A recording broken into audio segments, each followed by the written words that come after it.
আজকের দিনটা ছিল আমার কাছে খুবই স্পেশাল, কারণ আজ আমার ফার্স্ট পেট পার্টি মেহেন্দি ছিল। বাড়ি থেকে প্রায় 5 কিলোমিটার দূরে, আর আজকের তারিখটা ছিল 22 তারিখ। হালকা নার্ভাস তো ছিলাম, সঙ্গে এক্সাইটমেন্টও ছিল খুব। ফ্রেন্ডের সঙ্গে বেরিয়ে পড়লাম ক্লায়েন্টের বাড়ির উদ্দেশ্যে। যেতে যেতে একটা মজার ব্যাপার হচ্ছিল, যাকে আমি মেহেন্দি পরাতে যাচ্ছি সে আসলে আমাদের স্কুল ফ্রেন্ড হয়। কিন্তু মজাটা হলো, আমি কিন্তু মৌসুমীকে একবারও বলিনি যে ওর বাড়িতেই আমি যাচ্ছি। ও বারবার জিজ্ঞেস করছিল কোথায় মেহেন্দি পরাতে যাচ্ছিস, তো আমি তাকে এই জিনিসটা এড়িয়ে চলছিলাম। যেই না ওর বাড়িতে ঢুকলাম, ও একটু অবাক হয়ে হেসে উঠল। সবাই মিলে একটু আমরা হাসাহাসি করলাম এই জিনিসটা নিয়ে। এই মুভমেন্টটা একদম আনএক্সপেক্টেড ছিল তার কাছে। তারপর তো গল্প শুরু।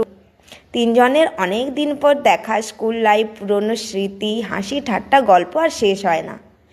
এর মধ্যে আমরা কিন্তু কাজ শুরু করে দিয়েছি অলরেডি। কাজ করতে করতে আমরা গল্পও করছিলাম। ভীষণ মিষ্টি একটা মেয়ে, আর সবচেয়ে ভালো ব্যাপার হলো সে নিজেও একজন প্রফেশনাল মেকআপ আর্টিস্ট। কাজ করতে করতে কমফোর্ট লাগছিল, মনে হচ্ছিল পজিটিভ ভাইবস চারপাশে কাজ করছিল। মেহেন্দি শেষ হতেই ছোট্ট একটা ফটোশ্যুট করলাম। ডিজাইন দেখে ওর রিয়াকশানটা একটু ভালো লাগছিল আমার। তারপর যখন ওর থেকে আমি রিভিউটা নিলাম, সত্যি বলতে পরিশ্রমটা সার্থক মনে হলো। চলো রিভিউ কেমন হয়েছে বল।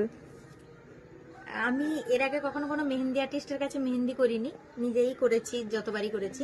তবে আর্টিস্টের কাছে এক্সপিরিয়েন্সটা খুবই ভালো। অ্যাজ এ বিগিনার আর্টিস্ট খুব ভালো ডিজাইনটা হয়েছে। আমার তো পার্সোনালি খুবই পছন্দ হয়েছে। আর কাজটা তো অবশ্যই আপনারাও দেখবেন, জানাবেন আপনাদের কেমন লাগছে। আমার তো খুব ভালো লাগছে। Thank you.